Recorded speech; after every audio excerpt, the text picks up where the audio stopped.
Welcome to another episode in the channel Follow Your Canadian Dream. Today we are going to discuss simple mistakes that you need to avoid when you are applying for a student permit. They are very basic. They are key to you getting a visa to come over to Canada to study. What are those mistakes? The very first one is we want to know for the fact that if you have a student permit, what is it? The student permit is actually a document that is given to foreign nationals by a designated learning institution in Canada to come to study. But what is a DLI, or a designated learning institute? One mistake people do is applying to come over to Canada to just any school, irrespective of whether they are designated or not. The risk being that if you are not in a designated learning institute, it is difficult even coming over. Your student permit is not a visa to come over to Canada. That is another mistake some people think. Once they get an application accepted by a designated learning or a school in Canada, they believe they can now come to Canada. It is not so. You need to still go further to put in an application. Now, the question we ask is, what is a designated learning institute or institution?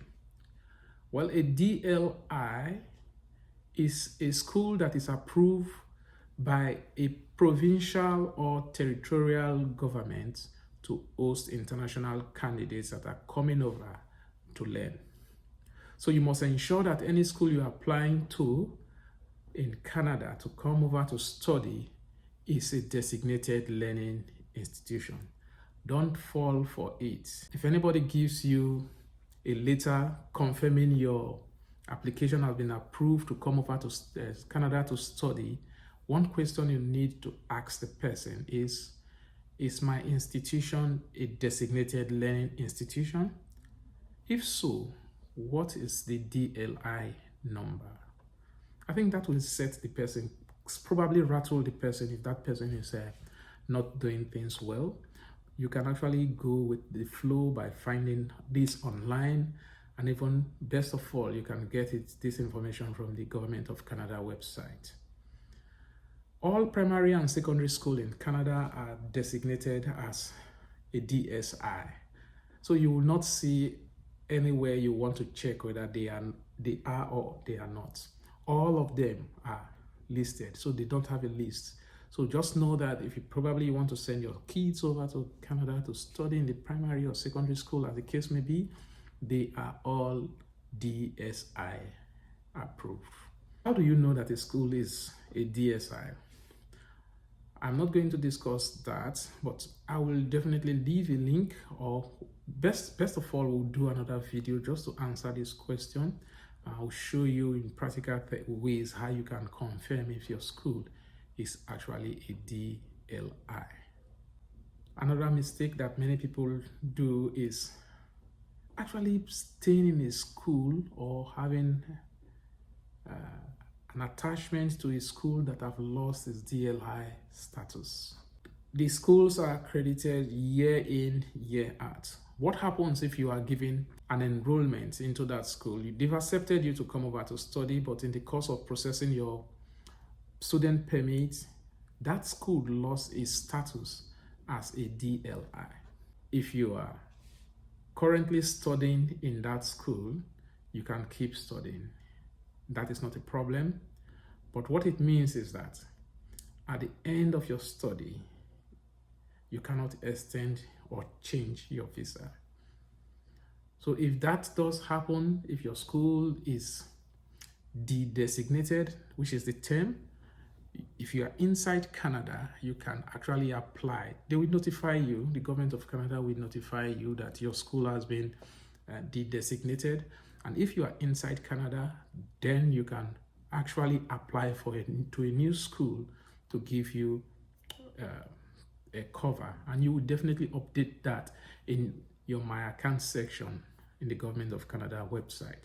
That is if you are inside Canada. But if you are outside Canada, you will not be able to use that letter that was given to you initially to come over to study. You need to get another enrollment letter of approval from another school for you to be able to use. So this is something, and it's very, very imperative to know that, because some of us will get an admission and we will defer it for good reasons. Sometimes we are not able to make that travel as at that time. Our commitments to other things will tie us up and we will want to defer it. Take note, if in that period that you have deferred your enrollment, the start of your study, if that school, that institution gets designated, in other words, if it loses its accreditation as a DLI institution, you will need to get another school, another institution with that. You cannot use it as it were to come over to Canada again. It is not actually possible. So this is a common mistake that some people do. Some people erroneously also believe, which is a mistake on their part, that they can apply for the student direct stream. That is a fast approach to getting your student permits done quickly. Well, on the Government of Canada website, there are only a few countries that have been approved to apply as, or to make their application very fast. So if you are a legal resident in this country, you may be able to get your student permit faster by you applying online through the student direct stream. And I'll give you a list of those countries, so just take note. If you are from those countries, you are good to go. You maybe take note, there are other factors that are attached to it, but once you are from this country, you may be qualified. Antigua and Barbuda, Brazil, China, Colombia, Costa Rica, India, Morocco, Pakistan, Peru, Philippines, Senegal, St. Vincent and Grenadines, Trinidad and Tobago, and the last one is Vietnam. Now, what are the basic eligibility requirements for you to go through when applying as a student to come to Canada? The very first one is to be enrolled at a designated learning institution. Mistake to avoid: do not just approach any school which is not on the DLI list. Avoid that mistake. Ensure that you are enrolled at a designated learning institution.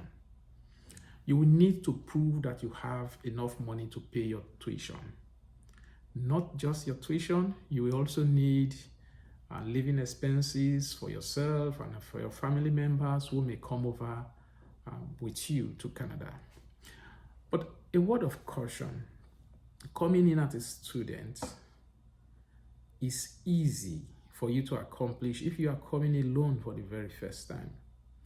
If you are coming with your family in the very first instance as a student, it is not similar. It's not deemed as if you are coming to study in the eyes of the immigration officer. They are looking as if you are immigrating. And more often than not, people who come or who apply, we are not saying all, but the greater percentage of those who apply get rejected. That is from experience. So it's not just true for everybody. You will need to show that you have return transportation for yourself and your family members, all those that you are coming with. You will also prove that you will obey the law of Canada, and you should not have any criminal records. And basically, that is why you are asked to sometimes do the police reports when necessary, And you will be required also to have a medical examination.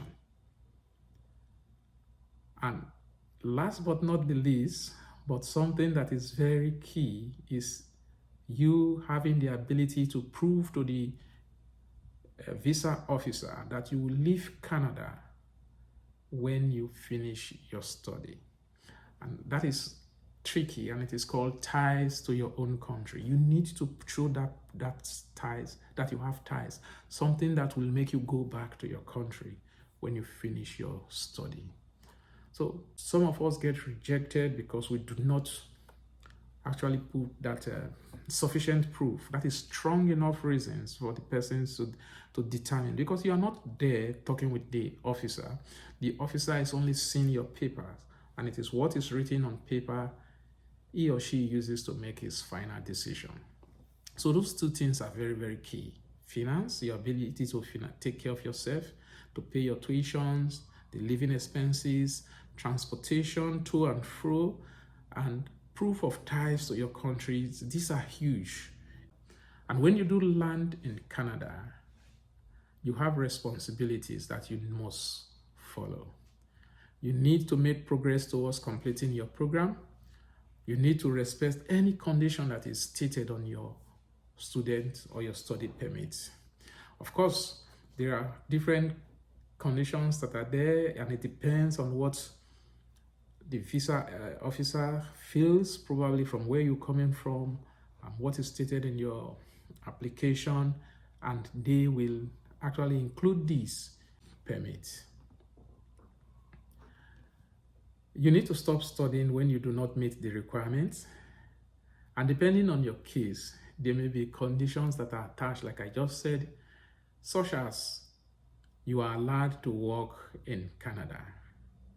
If you're allowed to travel, some people will be stated you are not allowed to travel to this area. So it is dependent on each applicant. It is not on every applicant, but it's a case-by-case study.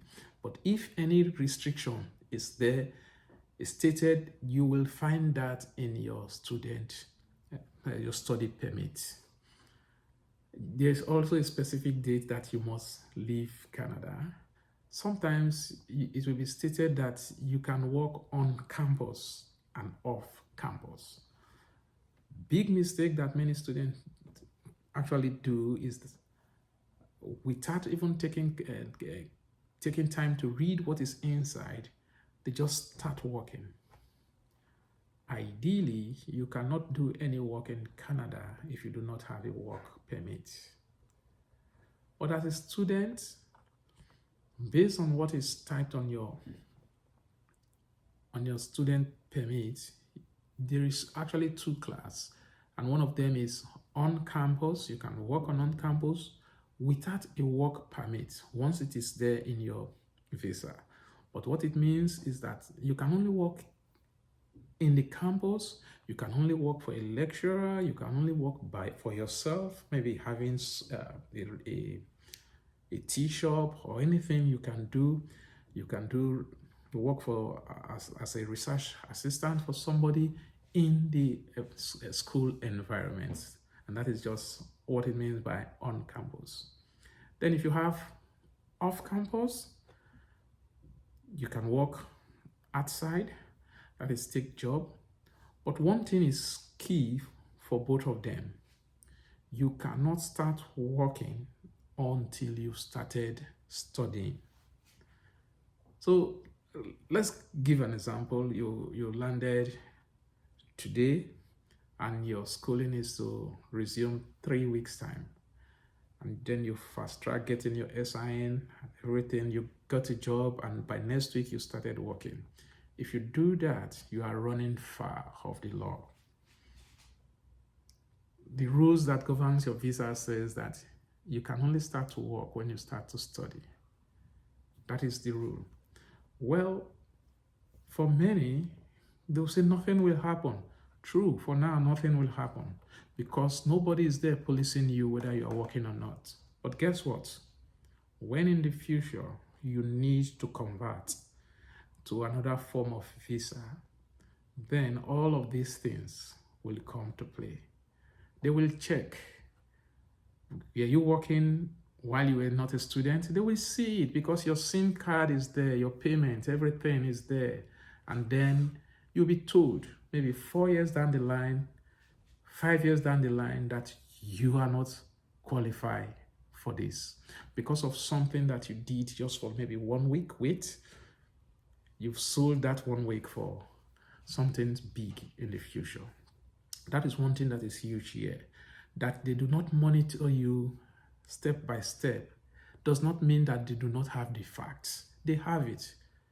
On that day when you go back and say, I want to change to this, I want to apply for permanent residency, I want to do this, then everything will be brought to book. So let's not make this mistake. Let's avoid it. For temporary things we will gain now and forgo the bigger ones in the future. Coming to Canada as a student is one route that you can actually transit to permanent, because at the end of your study, you can actually get what they call postgraduate work permit. But one mistake again that we will discuss in the next video coming soon is looking or taking cognizance of schools that actually gives postgraduate work permit visas. Not all designated learning institution gives postgraduate work permit visa. That is one thing you will look forward to. If you have questions, drop them in the comments section. Like and share this video. If you found value so far, subscribe to the channel, and I will see you in the next video.